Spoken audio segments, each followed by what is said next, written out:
അസ്സലാമു അലൈക്കും. അപ്പം ഞാൻ ഇന്നൊരു full day study routine video ആയിട്ടാണ് വന്നിരിക്കുന്നത്. അപ്പോൾ ഇത് കഴിഞ്ഞ ഒരു ഇയറിലും ഞാൻ ഇട്ടിട്ടുണ്ടായിരുന്നു. ഈ ഇയറിൽ ഏകദേശം അതാണെങ്കിലും മെയിനായിട്ട് കുറച്ചധികം മാറ്റങ്ങൾ വന്നിട്ടുണ്ട്. അതിൽ തന്നെ ഏറ്റവും എന്ന് പറയുന്നത് ഞാൻ ഒരു പുതിയ കോഴ്സ് എടുത്ത് പഠിക്കുന്നുണ്ട്. അപ്പോൾ അതിനെപ്പറ്റിയൊക്കെ ഞാൻ എന്തായാലും വീഡിയോയിലേക്ക് പറഞ്ഞേക്കാം. അപ്പോൾ ഞാൻ 3 മണി ഏകദേശം ആ സമയത്ത് എഴുന്നേറ്റിട്ട് ഞാൻ ഫ്രഷ് ആയിട്ട് 3:30 ആ സമയത്തിനുള്ളിൽ ഞാൻ പഠിക്കായിരിക്കും. അപ്പോൾ സാധാരണ രാവിലേക്ക് എഴുന്നേറ്റിട്ട് ഏതെങ്കിലും 2 വിഷയം, ഒരു ടഫായിട്ടുള്ള വിഷയവും ഒരു സിമ്പിളായിട്ടുള്ള വിഷയവും റിവിഷൻ ചെയ്യാറുട്ടാ. പക്ഷേ ഇതാണെങ്കിൽ ക്ലാസ് തുടങ്ങിയിട്ട് 2 ആഴ്ച ആവണേ ഉള്ളൂ, അപ്പോഴേക്കും ഒരു റെക്കോർഡ് വന്നിട്ടുണ്ട്. കാരണം ലാബ് ഒക്കെ നമുക്ക് കണ്ടിന്യൂസ് ചെയ്ത് പോകുന്നുണ്ട്. അപ്പോൾ അതിന് മാത്രം റെക്കോർഡ് ഉണ്ട്. അപ്പോൾ അതൊക്കെ ഇരുന്ന് കംപ്ലീറ്റ് ചെയ്യണേ. പിന്നെ ഇന്ന് ഞങ്ങൾക്ക് ലാബ് ഉണ്ട്. അപ്പോൾ അതിനുമ്പ് റെക്കോർഡ് തീർക്കണേണ്. അതാണെങ്കിൽ ഞങ്ങൾ ചെയ്ത എക്സ്പെരിമെൻറ്റിന് ഒരു ചെറിയ പ്രശ്നം പറ്റിയിട്ട് 2ാമത് വാല്യൂസ് ഒക്കെ എടുത്തതാണ്. ഇന്നലെയാണ് 2ാമത് പോയി വാല്യൂ എടുത്തത്. അപ്പോൾ സാറിന് പോകാൻ നേരം ആയതുകൊണ്ട് കാൽക്കുലേഷൻ എങ്ങനെയാണ് കംപ്ലീറ്റ് ലാസ്റ്റത്തെ ചെയ്യേണ്ടതെന്ന് ഞാൻ ചോദിക്കാൻ മറന്നുപോയി. അതാണെങ്കിൽ ഇന്ന് റെക്കോർഡ് സബ്മിറ്റ് ചെയ്യണം. കാൽക്കുലേഷൻ അറിയില്ല, കാൽക്കുലേഷൻ ചെയ്തിട്ടില്ല. അപ്പോൾ എന്തായാലും സാറിൻ്റെ വാലിരിക്കണ കേൾക്കാൻ അതൊക്കെ പ്രതീക്ഷിച്ചിട്ട് തന്നെയാണ് ഞാൻ പോകുന്നത്. അപ്പോൾ സാധാരണ രാവിലെ റിവിഷനാണല്ലോ ചെയ്യാറ്. അപ്പോൾ ആ സമയത്തൊക്കെ ഞാൻ പകുതി ആകുമ്പോഴേക്കും ഒന്ന് ബ്രേക്ക് ചെയ്ത് കുറച്ച് അവിടേക്ക് നടന്നിട്ട് 2ാമത് വീണ്ടും പഠിക്കാതിരിക്കുക ചെയ്യാറ്. പക്ഷേ ഇപ്പോൾ അതിനുള്ള നേരമൊന്നും ഇല്ലാത്തതുകൊണ്ട് ഞാൻ അങ്ങനെ ബ്രേക്കൊന്നും എടുത്തിട്ടുണ്ടായില്ല. പിന്നെ അതെല്ലാം കഴിഞ്ഞിട്ട് ഏകദേശം ഒരു 5 മണി ആ സമയമായപ്പോഴേക്കും ഞാൻ തേക്കാൻ പോണേണ്. പിന്നെ വർക്ക്ഷോപ്പ് യൂണിഫോമാണ്. ഞാൻ നേരത്തെ പറഞ്ഞു ക്ലാബ് ഉണ്ടെന്ന്. അപ്പോൾ വർക്ക്ഷോപ്പ് യൂണിഫോമാണ്. ഇതാണ് ഞങ്ങളുടെ വർക്ക്ഷോപ്പ് യൂണിഫോം. ഷർട്ടും പാൻറ്റുമാണ്. ഷർട്ട് എന്ന് പറയാൻ പറ്റില്ല, ശരിക്കും വർക്ക്ഷോപ്പിൽ യൂസ് ചെയ്യുന്ന സാധാ വർക്ക്ഷോപ്പിലേക്ക് യൂസ് ചെയ്യുന്ന സെയിം മോഡൽ തന്നെയാണ്. പുതിയൊരു സെമ്മ് തുടങ്ങിയിട്ട് പോലും എനിക്ക് തലേന്ന് യൂണിഫോം തേച്ച് വെക്കാനുള്ള ആ ഒരു ശീലം വന്നിട്ടില്ല, എന്താണെന്നറിയില്ല. അപ്പോൾ അതെന്തായാലും അത് കഴിഞ്ഞിട്ട് ഞാൻ സുബഹിസ്കരിക്കാനാണ്.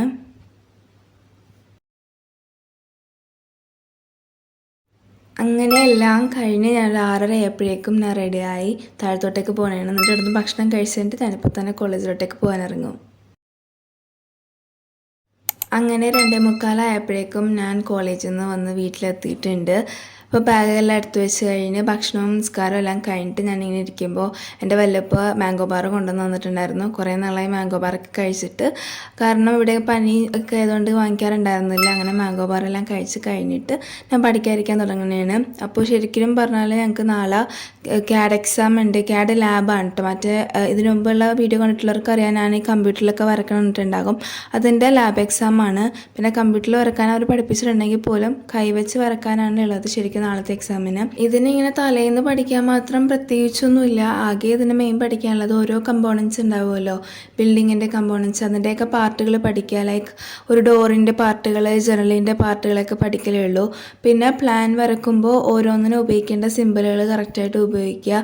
അങ്ങനെ പിന്നെ പ്ലാനൊക്കെ വരക്കുമ്പോൾ അതിൻ്റേതായ കുറച്ച് റൂൾസ് ഉണ്ടല്ലോ, അപ്പോൾ അതൊക്കെ ഒന്ന് നോക്കാമെന്ന് മാത്രമേ ഉള്ളൂ ഇതിന് പഠിക്കുക എന്ന് പറയുന്നത്. പിന്നെ ഞങ്ങൾക്ക് വന്ന ലാബ് എക്സാം 14-ാം തീയതിയാണ്. അത് സർവേ ആണ്. അതിനാണെങ്കിൽ പ്രൊസീജിയറെ കുറച്ചധികം കാണാതെ പഠിക്കാനുണ്ട്, വൈവയൊക്കെ പഠിക്കാനുണ്ട്. പക്ഷേ ഇതൊന്നും ഈ എക്സാമിന് വരണില്ല. സാധാരണ ഞാൻ 3:30 തൊട്ട് 4:30 വരെ പഠിക്കാറ്. ഭാഗ്യത്തിന് 4:30 ആയപ്പോഴേക്കും എൻ്റെ ഈ ഒരു പഠിത്തം കഴിഞ്ഞിട്ടുണ്ട്. അത് കഴിഞ്ഞ് ഞാനിങ്ങനെ കുറച്ച് നേരം പുറത്തിറങ്ങാനോ ഒക്കെ പോയിട്ട് നിസ്കാരമൊക്കെ കഴിഞ്ഞിട്ടാണ് ഞാൻ വീണ്ടും പഠിക്കാനിരിക്കാറ്. അപ്പോൾ അത് കഴിഞ്ഞിട്ട് ഞാൻ നേരത്തെ പറഞ്ഞില്ലായിരുന്നോ ഞാനൊരു പുതിയ കോഴ്സ് ചെയ്യുന്നുണ്ടെന്ന്. അത് സ്പീക്ക് ഇംഗ്ലീഷ് കോഴ്സാണ് കേട്ടോ. അപ്പോൾ അത് ഞാനിപ്പോൾ അറ്റൻഡ് ചെയ്യാൻ പോണേന്. സംഭവം എന്താണെന്ന് വെച്ചാൽ ഞങ്ങൾക്ക് അടുത്ത ഇയർ തൊട്ട് പ്ലേസ്മെന്റ് ട്രെയിനിങ്ങും കാര്യങ്ങളൊക്കെ നടക്കുന്നുണ്ട്. അപ്പോൾ അതിന് നമ്മൾ ഇംഗ്ലീഷ് നല്ല ഫ്ലുവൻസി ആയിരിക്കണം. എനിക്ക് ഇംഗ്ലീഷ് അത്യാവശ്യം അറിയാം, പക്ഷേ ഇപ്പോൾ ഞാൻ ഈ മലയാളം പറയുന്ന പോലെയൊന്നും ഇംഗ്ലീഷ് പറയാൻ എനിക്ക് പറ്റാറില്ല. അപ്പോൾ അങ്ങനെ എൻ്റെ ഇംഗ്ലീഷ് ഇമ്പ്രൂവ്മെന്റ് ചെയ്യാൻ വേണ്ടി ഞാൻ ഒരുപാട് ഓപ്ഷൻസ് തപ്പിയപ്പോഴാണ് ഇന്റർവെല്ലിന്റെ സ്പീക്ക് ഇംഗ്ലീഷ് കോഴ്സിനെ പറ്റി ഇൻസ്റ്റഗ്രാം വഴിയും അതുപോലെ തന്നെ യൂട്യൂബിൽ വീഡിയോസ് ഒക്കെ വഴി ഞാൻ അറിയണത്. എന്നിട്ടും ഇത് സെലക്ട് ചെയ്യാനുള്ള 2 റീസൺ എന്താന്ന് വെച്ചാൽ ഇതിൽ ഒരാൾക്ക് ഒരു ടീച്ചർ എന്ന രീതിയിലാണ് പഠിപ്പിക്കുന്നത്. നമുക്ക് അതുകൊണ്ട് തന്നെ എന്ത് പൊട്ട ക്വസ്റ്റ്യൻ ധൈര്യമായിട്ട് ചോദിക്കാനും നമുക്ക് പറ്റുന്നതാണ്. ആരെന്തോ പറയുന്നു ഒന്നും നമുക്ക് പേടിക്കേണ്ട. നമ്മുടെ എല്ലാ ആവശ്യത്തിനും എല്ലാ രീതിയിലും നമുക്ക് സപ്പോർട്ട് ചെയ്ത് ആ മിസ്സുമാർ നമ്മളുടെ ഒപ്പം ഇരിക്കുന്നതാണ്. പിന്നെ രണ്ടാമത്തെ റീസൺ എന്ന് വെച്ചാൽ ഫ്ലെക്സിബിൾ ടൈമിംഗ് ആണ്. നമുക്ക് എപ്പോഴാണോ സമയം കിട്ടുന്നത് അതനുസരിച്ച് അവർ ക്ലാസ്സുകൾ വെക്കാറുണ്ട്. ഇതെല്ലാം ഓൺലൈൻ ക്ലാസ് ആണ് കേട്ടോ. ഞാൻ ഫസ്റ്റ് ഇതിൽ ജോയിൻ ചെയ്തപ്പോൾ അവരൊരു അസസ്മെന്റ്, ഒരു 30 മിനിറ്റിന്റെ ഒരു അസസ്മെന്റ് ടെസ്റ്റ് നടത്തിയിട്ടുണ്ടായിരുന്നു. അപ്പോൾ അതനുസരിച്ച് എൻ്റെ ഇംഗ്ലീഷ് ലെവൽ അവർ അനലൈസ് ചെയ്തിട്ട് അതിനനുസരിച്ചിട്ടുള്ള ക്ലാസ്സാണ് പിന്നെ അവർ എനിക്ക് സെറ്റ് ചെയ്ത് തന്നിരിക്കുന്നതെല്ലാം. പിന്നെയുള്ള കാര്യം എന്ന് വെച്ചാൽ സാധാരണ ഒരു കോഴ്സ് സെലക്ട് ചെയ്ത് പഠിക്കാൻ തുടങ്ങുമ്പോൾ ആദ്യത്തെ മൂച്ചൊന്നും പിന്നെ ഉണ്ടാവാറില്ല. ഞാനും ഇതിനും അങ്ങനെയൊക്കെ തന്നെ ആയിരിക്കുന്ന കരുതിയത്, പക്ഷെ അങ്ങനെയല്ല കേട്ടോ. ഇതെനിക്ക് ബോറടിക്കാറേ ഇല്ല. ഇത് ഭയങ്കര ഇൻട്രസ്റ്റിംഗ് ആണ്. കാരണം അത്ര ഫ്രണ്ട്ലി ആയിട്ടും അത്ര എക്സ്പേർട്ട് ആയിട്ടുള്ള ട്രെയിനേഴ്സാണ് നമുക്ക് നിന്ന് തന്നത്. നമ്മൾ ഹയർ സ്റ്റഡീസിൽ പഠിക്കുമ്പോൾ നമുക്ക് ഒരിക്കലും കാണാതെ പഠിച്ചെഴുതാനൊന്നും പറ്റില്ല.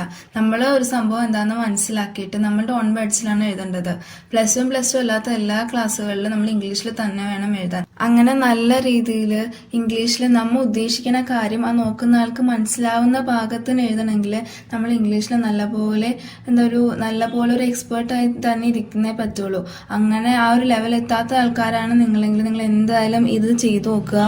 ഞാൻ അവരുടെ ഡീറ്റെയിൽസ് എല്ലാം ഡിസ്ക്രിപ്ഷനിൽ കൊടുക്കാം കേട്ടോ. പിന്നെ സ്പീക്ക് ഇംഗ്ലീഷ് കോഴ്സിൽ ആണെങ്കിൽ ഏജ് ലിമിറ്റ് ഒന്നുമില്ല. ഫസ്റ്റ് സ്റ്റാൻഡേർഡ് തൊട്ട് ഏത് ഏജിലുള്ള ആൾക്കാർക്കും ഇതിൽ അറ്റൻഡ് ചെയ്യാവുന്നതാണ്. പിന്നെ ഇന്റർവെൽസിലാണെങ്കിൽ സ്പീക്ക് ഇംഗ്ലീഷ് കോഴ്സ് മാത്രമല്ല KG തൊട്ട് +2 വരെയുള്ള അക്കാഡമിക് ഓറിയന്റഡ് ആയിട്ടുള്ള, അതായത് സ്റ്റേറ്റ് സിലബസ്, ICSE, CBSE അങ്ങനെയുള്ള എല്ലാ സിലബസും ബേസ് ചെയ്തിട്ട് ട്യൂഷനൊക്കെ അവർ അവൈലബിൾ ആണ്. പിന്നെ അതുമാത്രമല്ല പല വേറെ കോഴ്സുകളും ഇവർ പ്രൊവൈഡ് ചെയ്യുന്നുണ്ട്. ECPC, ലിറ്റിൽ ജീനി പോലുള്ള വേറെ കുറേ കോഴ്സുകൾ അവർ നമുക്ക് പ്രൊവൈഡ് ചെയ്യുന്നുണ്ട്. അപ്പോൾ എന്തായാലും ഞാൻ നേരത്തെ പറഞ്ഞ പോലെ അവരുടെ ഡീറ്റെയിൽസ് എല്ലാം ഡിസ്ക്രിപ്ഷനിൽ കൊടുക്കാം കേട്ടോ. നിങ്ങൾ എന്തായാലും പോയി ചെക്ക് ചെയ്ത് നോക്കാം. What is an affirmative sentence? So I'll first give you some examples so that would be more clear for you. Okay. So some of the examples of affirmative sentence are I have a cat. Okay, I have a cat. അപ്പോൾ 6:30 ആയപ്പോഴേക്കും ഇന്നത്തെ എൻ്റെ speak English course കഴിഞ്ഞിട്ടുണ്ട്. അപ്പോൾ അതിന് മഗ്‌രിബ് ഇപ്പം തന്നെ കൊടുക്കും, മഗ്‌രിബ് കൊടുക്കും. അപ്പോൾ അതിന് നിസ്കരിക്കാൻ പോണേണ്.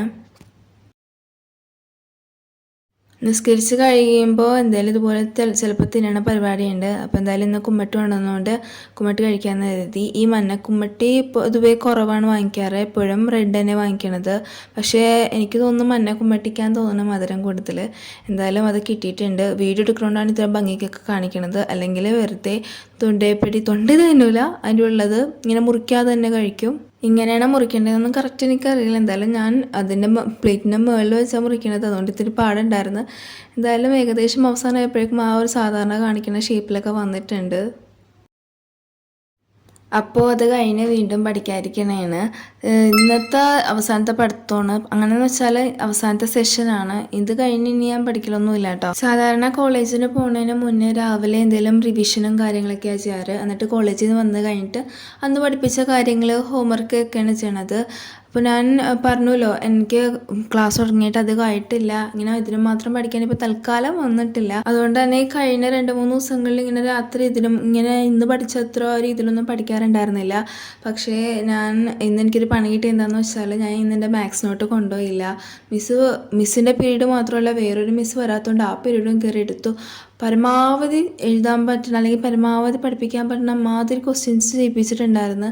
അതൊക്കെ ഞാൻ വേറെ ഏതൊരു ബുക്കിൽ എഴുതി വെച്ചത്. അതൊക്കെ ഇനിയിപ്പോൾ എൻ്റെ മാത്സ് നോട്ടിലേക്ക് ഞാൻ പകർത്തിക്കൊണ്ടിരിക്കുക ചെയ്യണത്.